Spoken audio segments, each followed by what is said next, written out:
நீங்கள் அவர்களை விற்று போட்ட அவ்விடத்திலிருந்து நீங்க விற்று போட்ட அவர்களை அவ்விடத்திலிருந்து நான் அவர்களை எழும்பி வரப்பண்ணுவேன். நீங்கள் சரி கட்டினதை நீங்கள் சரி கட்டினதை உங்கள் தலையின் மேல் திரும்பும்படி செய்து தலை மேல திருப்புவேன். ஆண்டவரால முடியும்.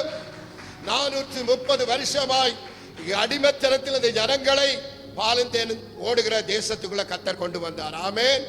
70 வருஷம் பாபிலோன் சிறையில் இருந்தவர்களை கர்த்தர் கொண்டு வந்தார். இந்த காலத்தில் இருக்கிறதான சபையில இயேசு கிறிஸ்துவை கொண்டு அவருடைய பாடு மரணத்தின் மூலமாய் அவருடைய ரத்தம் சிந்துதல் மூலமாய் ஆண்டவர் ஒரு ஆத்துமாக்களையும் கர்த்தர் தம் பக்கமே வைத்திருக்கிறார். இன்றைக்கு மீட்கப்பட்டிருக்கிற எங்களுக்கு கர்த்தர் நல்ல ஒரு பாதுகாவலாய், நல்ல ஒரு துணையாய், நல்ல ஒரு வாக்குத்தத்தம் உள்ள ஆண்டவராய் இன்று வரையிலும் என்னை உங்களை நடத்தி கொண்டிருக்கிறார். நீங்க எழும்பி வர பண்ணப்பட்ட பாத்திரங்கள், அழைக்கப்பட்ட பாத்திரங்கள், தெரிந்து கொள்ளப்பட்ட பாத்திரங்கள், ஆண்டவரால நேசிக்கிற பாத்திரங்கள். தூசியை உதறிவிட்டு எழும்பு, பரிசுத்த வஸ்திரத்தை தரித்துக்கொள். கர்த்தர் சொல்ற பாவத்திலிருந்து ஜெயம் பெறவர்கள் அவர்கள் மெல்லிய வஸ்திரம் தரித்து, மென்மையான வஸ்திரம் தரித்து என்னோடு கூட நடப்பார்கள்.